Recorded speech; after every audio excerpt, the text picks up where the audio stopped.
Facial کے لیے جو سٹیم لی جاتی ہے اور اس کی جو بھاپ چہرے پر لگائی جاتی ہے، اس کا دھواں لیا جاتا ہے، تو کیا اس سے انسان کا روزہ ٹوٹ جاتا ہے یا روزہ باقی رہتا ہے؟ تو یاد رکھیے کہ اس طرح بھاپ لینا، اس طرح سٹیم لینا کہ وہ جو دھواں ہے، وہ جو بھاپ ہے، وہ صرف چہرے تک محدود رہے،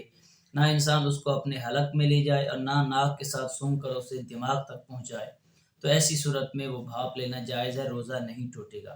لیکن اگر انسان اس بھاپ کو اس انداز سے لیتا ہے کہ اسے اپنے قریب کر کے سونگھے اور وہ پانی کی جو بھاپ ہے وہ انسان کے دماغ تک پہنچ جائے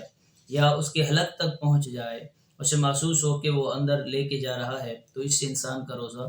ٹوٹ جائے گا۔ البتہ اس سے جو ہے صرف قضا لازم ہوگی، کفارہ لازم نہیں ہوگا، اور اس طرح جان بوجھ کے روزہ توڑنا یہ سخت گناہ کبیرہ ہے، اس لیے اس سے بچنا چاہیے۔ اور اگر کوئی سٹیم اس انداز سے لیتا ہے کہ وہ بھاپ صرف چہرے تک رہتی ہے، حلق تک اور دماغ تک نہیں پہنچتی، تو اس سے روزہ نہیں ٹوٹے گا۔